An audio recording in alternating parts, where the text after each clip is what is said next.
Hello friends, welcome to Lest education.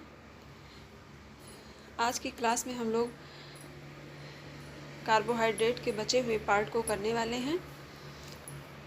तो class को देर न करते हुए शुरू करते हैं आज की क्लास को। देखते हैं आगे का पार्ट। पिछली क्लास में हम लोगों ने कार्बोहाइड्रेट के बारे में बहुत सी जानकारियाँ प्राप्त की थी, जैसे कार्बोहाइड्रेट क्या है, कार्बोहाइड्रेट का वर्गीकरण, कौन कौन से कार्बोहाइड्रेट एक अणु से बने होते हैं, कौन से कार्बोहाइड्रेट दो अणु से बने होते हैं, किस टाइप में जो है बहुत सारे अणुओं का यूज होता है, क्वाइनो बॉडी क्या है, फ्रक्टोज क्या है, ग्लूकोज क्या है, ग्लैक्टोज क्या है, ग्लैक्टोसीमिया किसे कहते हैं, ग्लैक्टोसीमिया किसे कहते हैं, आप लोग कमेंट में इसका आंसर बताइएगा। माल्टोज क्या है, लैक्टोज क्या है, पॉलीसेकेराइड में पॉलीसेकेराइड हम लोगों ने देखा था, पॉलीसेकेराइड क्या है, स्टार्च क्या है, स्टार्च के बारे में हम लोगों ने यहाँ तक देख लिया था। इसके आगे की क्लास हमें यहाँ से स्टार्ट करनी है। तो देखिए पॉइंट क्या है, पॉइंट ये है कि देखिए यहाँ से ना स्टार्ट करके यहाँ से आपको कम समझ में आएगा। हम इसको स्टार्ट करते हैं पॉलीसेकेराइड से देखते हैं। देखिए पॉलीसेकेराइड, इसका फॉर्मूला क्या है, C6H10O5। यह एक जटिल कार्बोज है। क्या है? जटिल कार्बोज है, जिसमें शर्करा के कम से कम 10 अणु या लाखों अणु से बनता है। क्या है? पॉलीसेकेराइड एक जटिल व्यवस्था है जो शर्करा के कम से कम 10 या लाखों अणुओं से बनती है। यह स्वाद में फीके होते हैं। क्या होते हैं? स्वाद में फीके होते। शरीर में इनका पाचन कठिनाई से होता है। स्वाद में फीके होते हैं और इनका पाचन भी कठिनाई से होता है। कई बार तो पाचन इनका अपूर्ण ही रह जाता है। क्या होता है? अपूर्ण ही रह जाता है, अर्थात पाचन होता ही नहीं है। देखिए पॉलीसेकेराइड क्या है। पॉलीसेकेराइड एक जटिल कार्बोज है जो कम से कम शर्करा की 10 अणु या लाखों अणुओं से बनाया जाता है। यह पॉलीसेकेराइड जो होता है स्वाद में फीका होता है और इसका पाचन जो है वो कठिनाई से होता है। कभी कभी तो इसका पाचन अपूर्ण ही रह जाता है। देखिए पॉलीसेकेराइड के अंदर क्या क्या आते हैं। स्टार्च हो गया, जैसे स्टार्च है। स्टार्च क्या होता है देख लीजिए। पौधों में संचित भोज्य पदार्थ स्टार्च होते हैं जो भोजन में ऊर्जा का मुख्य साधन है। स्टार्च हमें कहाँ से मिलता है? पौधों से। पौधों में जो ऊर्जा होती है वो स्टार्च के रूप में होती है। यह अनाजों, जड़ों, सूखे बीज, कच्चे तेल आदि में पाया जाता है। कहाँ पाया जाता है? अनाजों में, जड़ों में, सूखे बीज में, कच्चे तेल में पाया जाने वाला होता है। नेक्स्ट पॉइंट देखते हैं। स्टार्च जो है अनाजों में कितना होता है? 65 से 85%, बीज व कंद में 19 से 35%, फल में व अन्य सब्जियों में 2 से 10% होता है। नेक्स्ट पॉइंट है। नेक्स्ट पॉइंट क्या है देखिए स्टार्च के बारे में। यह ठंडे पानी में अघुलनशील। स्टार्च जो है वो ठंडे पानी में अघुलनशील तथा गर्म पानी में इसकी कोशिका की बाहरी दीवार फट जाती है। देखिए जो स्टार्च होता है, ठंडा पानी, अगर ठंडे पानी में उसको डाला जाएगा तो वो घुलेगा नहीं, लेकिन अगर उसको गर्म पानी में डाला जाएगा तो उसकी बाहरी दीवार की जो कोशिका होती है वो फट जाती है तथा अंदर से छोटे छोटे स्टार्च के कण बाहर निकल आते हैं जो पानी को सोख लेते हैं।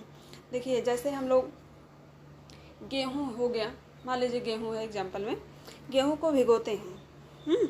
गेहूँ को भिगोते हैं, उसके बाद देखिए वो फट जाता है।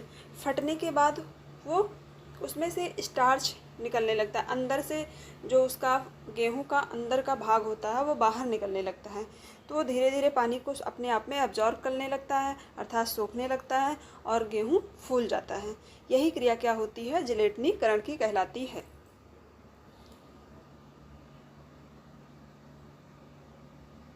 जिलेटिनीकरण आई होप आप लोग समझ गए होंगे।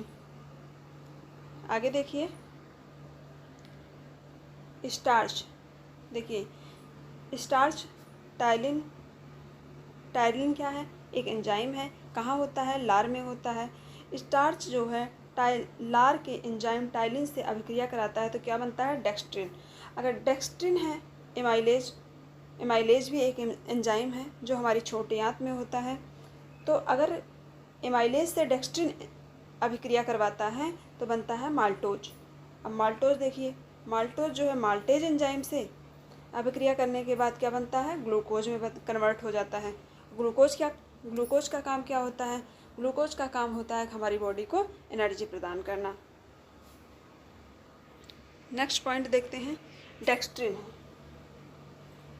नेक्स्ट पॉलीसेकेराइड क्या है? डेक्स्ट्रिन है। ये भी एक पॉलीसेकेराइड है। इसके बारे में देखिए, यह स्टार्च के अर्ध उद्विच्छेदन से प्राप्त होता है।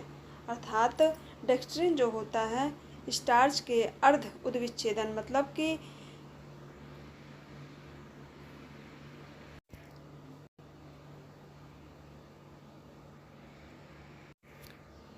जो स्टार्च होता है उसका जब अर्ध विच्छेदन किया जाता है, जब वो टूटता है अपने जलेटरीकरण के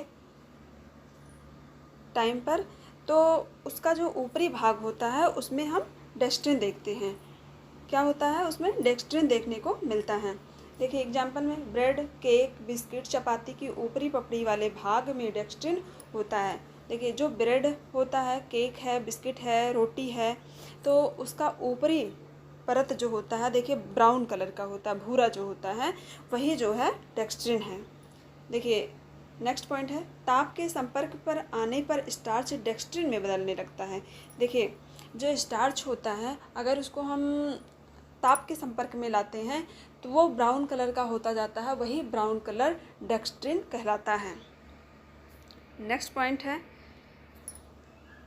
मुख के पाचन में भी टाइलिन पाचक रस की क्रिया से स्टार्च डेक्स्ट्रिन में बदलने लगता है। मुख के पाचन में भी टाइलिन पाचक रस की क्रिया से स्टार्च डेक्स्ट्रिन में बदलने लगता है।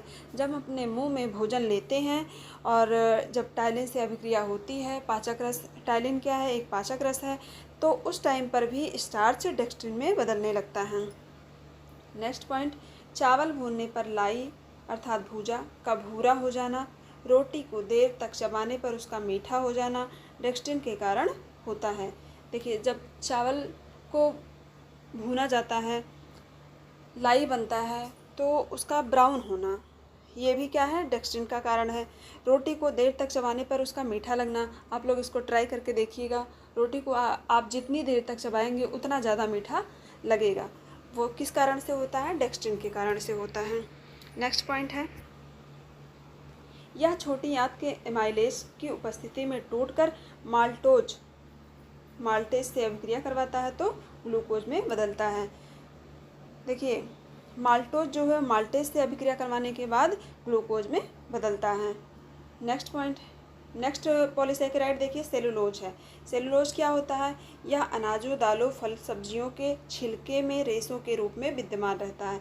सेलुलोज क्या होता है? यह अनाज, दाल, फल और सब्जियां जो होती हैं उनके छिलके में रेशों के रूप में विद्यमान होता है। इसे रेशे वाला तत्व या रफेज भी कहते हैं। सेलुलोज को और क्या कहते हैं? इसे रेशे वाला तत्व या रफेज भी कहते हैं। इसका पाचन मनुष्य में नहीं होता है। देखिए इसका पाचन मनुष्य में नहीं होता है, अर्थात ये अपाच्य कार्बोहाइड्रेट है। आपसे पूछा जाएगा कि अपाच्य कार्बोहाइड्रेट कौन सा है, तो आपको बताना है सेलुलोज। सेलुलोज पॉलीसेकेराइड है जो एक अपाच्य कार्बोहाइड्रेट है। देखिए जबकि जानवरों में इसका पाचन होता है। देखिए सेलुलोज जो होता है उसका मनुष्य में पाचन नहीं होता, लेकिन जानवरों में इसका पाचन आसानी से हो जाता है। यह आंतों की मांसपेशियों की क्रमाकुंचन गति को बढ़ा देता है, जिससे मल आसानी से बाहर निकल जाता है। कब्ज की समस्या का समाधान होता है। अनाज के भूसे में 30 से 34% तथा सेलुलोज 30 से 34% तक सेलुलोज होता है। अंजीर में सेलुलोज सबसे अधिक होता है। देखिए सेलुलोज क्या है? सेलुलोज को हम देखते हैं। सेलुलोज जो होता है वो अनाज, दाल, सब्जी, फल के छिलके में पाया जाता है। किस रूप में? रेशे के रूप में। या ऐसा तत्व है जिसे हम रेसे वाला तत्व या रफेज कहते हैं। इसका पाचन मनुष्य में नहीं होता है। इसका पाचन जो है जानवरों में आसानी से हो जाता है। इसे हम अपाच्य कार्बोहाइड्रेट भी कहते हैं। यह आंत की मांसपेशियों की क्रमाकुंचन गति को बढ़ा देता है, जिससे जो हमारे स्टूल होते हैं वो आसानी से बाहर निकल जाते हैं। कब्ज की समस्या भी नहीं होने देता है। देखिए, जब किसी को कब्ज होता है तो उसको क्या डॉक्टर क्या कहते हैं कि ईसबगोल की भूसी खाइए। ईसबगोल की भूसी क्या है? सेलुलोज है। वो आसानी से कब्ज को दूर कर देती है और स्टूल को पास आउट होने में मदद करती है। अंजीर में भी सेलुलोज पाया जाता है। देखिए, नेक्स्ट कार्बोहाइड्रेट पॉलीसेकेराइड का क्या है? ग्लाइकोजन जो है ये भी एक पॉलीसेकेराइड कार्बोहाइड्रेट है। इसे जंतु स्टार्च या एनिमल कार्बोहाइड्रेट भी कहते हैं। ग्लाइकोजन क्या है? ग्लाइकोजन को हम जंतु स्टार्च या एनिमल कार्बोहाइड्रेट भी कहते हैं, क्योंकि ये जो है जंतु से ही प्राप्त होता है, अर्थात प्राणी जगत से ही प्राप्त होता है। यह पूर्ण रूप से पेड़ पौधों में अनुपस्थित रहता है। देखिए, ये ग्लाइकोजन जो है हमें कहाँ से प्राप्त होता है? जंतु जगत से ही प्राप्त होगा। हमें पेड़ पौधों में, वनस्पत जगत में ये देखने को नहीं मिलता है। यह ग्लूकोज का संग्रहित रूप है। यह सभी जंतु कोशिकाओं, ऊतकों या कृत मांसपेशियों में संचित कार्बोज के रूप में होता है। नेक्स्ट पॉइंट देखते हैं। यकृत में लगभग 100 ग्राम ग्लाइकोजन जमा होता है। उपवास बीमारी की स्थिति में भोजन ना मिलने पर यह काम आता है। देखिए, हमने पढ़ा था ऊपर इसके पहले वाली क्लास में कि जो है कार्बोहाइड्रेट जो होता है ग्लूकोज के फॉर्म में हमारे शरीर में जाता है, और कुछ ग्लूकोज जो है ग्लाइकोजन के रूप में हमारे लीवर में स्टोर हो जाता है। जब हम उपवास या फिर बीमारी की स्थिति में होते हैं तो भोजन ना मिलने पर या फिर उपवास की स्थिति में तो हमारा ये ग्लाइकोजन हमें ऊर्जा देने का काम करता है।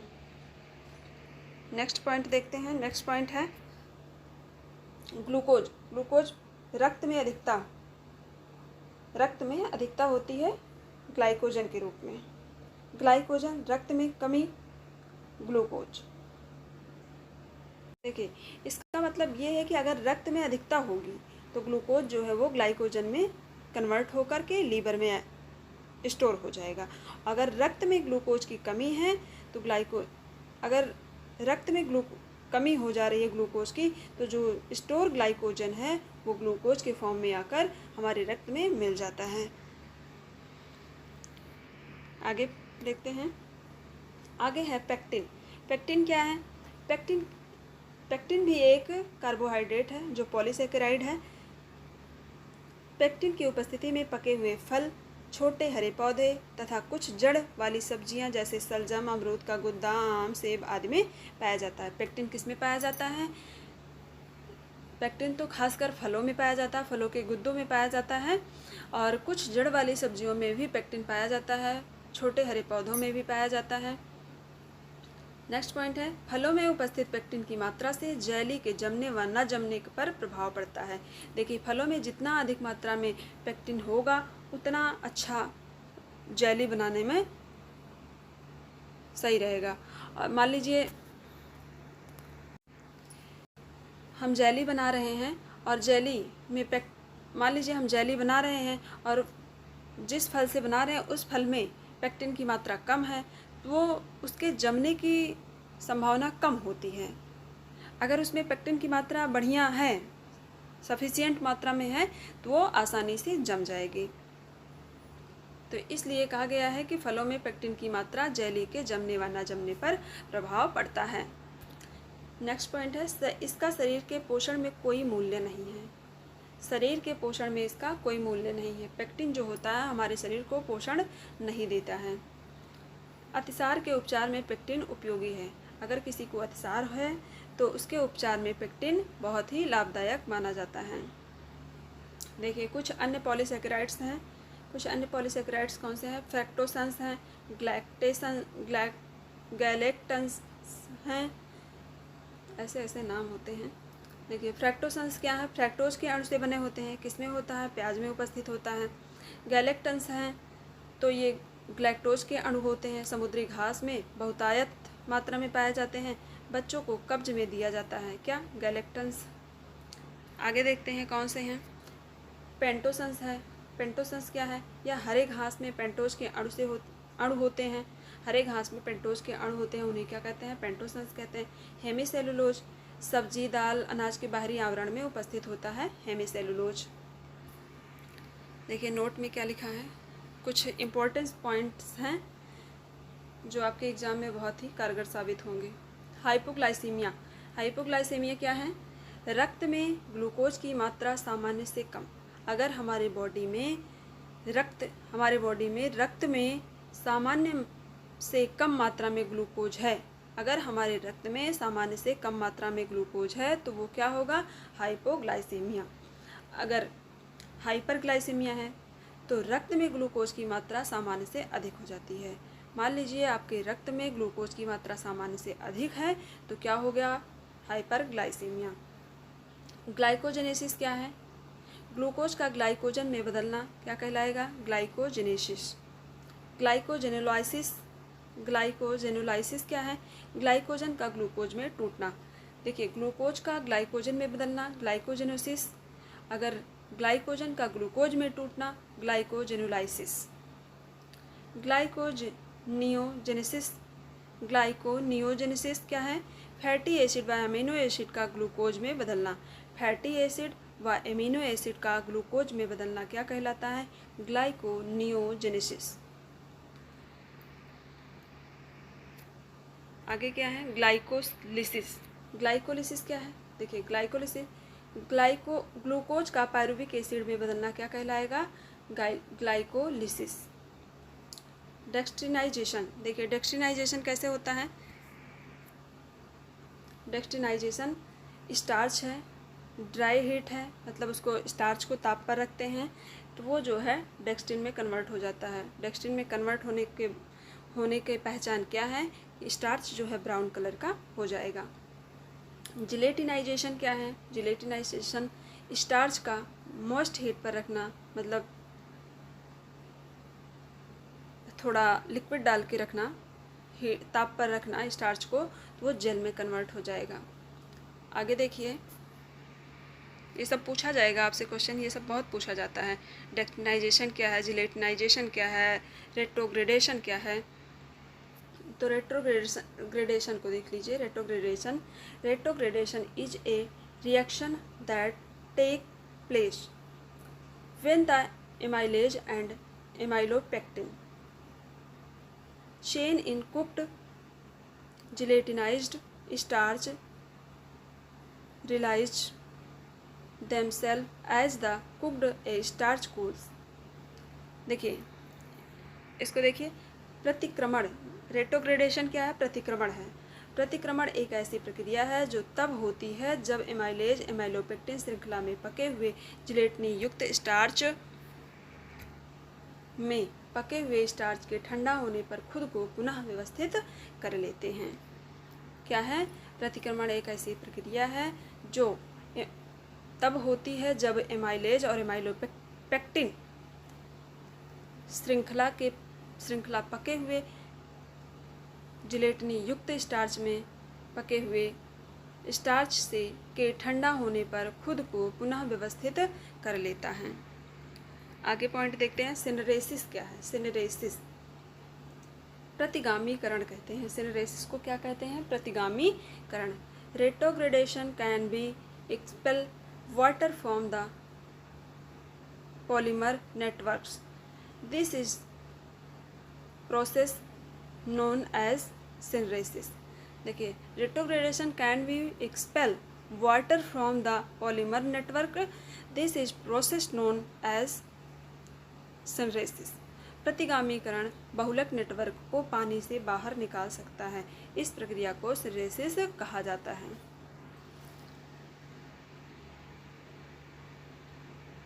नेक्स्ट पॉइंट देखते हैं। Mallard reaction. मैलार्ड रिएक्शन क्या है? Mallard reaction discovered by LC. Mallard. Mallard reaction की खोज किसने की थी? एल.सी. मैलार्ड ने की थी। कब की थी? 1912 में।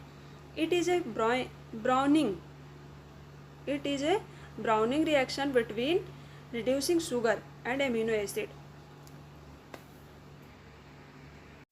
देखिए, जब खाद्य पदार्थ को उच्च तापमान पर पकाया जाता है तो अमीनो अम्ल और शर्करा को कम करने के बीच एक रासायनिक प्रतिक्रिया होती है, उसे मैलार्ड प्रक्रिया कहते हैं। जैसे मान लीजिए हम चीनी को रखते हैं, थोड़ा सा उसमें नींबू वगैरह डाल देते हैं, एमिनो एसिड डाल देते हैं, शर्करा को, उसको आपस में उसको उबालते जाते हैं तो उसमें एक ब्राउन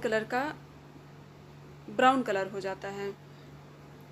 तो वही क्रिया जो होती है मैलार्ड रिएक्शन की कहलाती है। यह गैर एंजाइमी ब्राउनिंग प्रतिक्रिया के रूप में भी जाना जाता है। नेक्स्ट पॉइंट देखते हैं, कैरेमलाइजेशन। कैरेमलाइजेशन क्या है? Caramelisation, it is a type of non enzymatic browning reaction. यह एक नॉन एंजाइमेटिक ब्राउनिंग रिएक्शन का टाइप है। देखिए, शुगर है, इसको ड्राई हीट पर रखेंगे, एक कैरेमल होगा। कैरेमल जो होता है वो ब्राउन कलर देता है। क्या हो गया? Brown colour.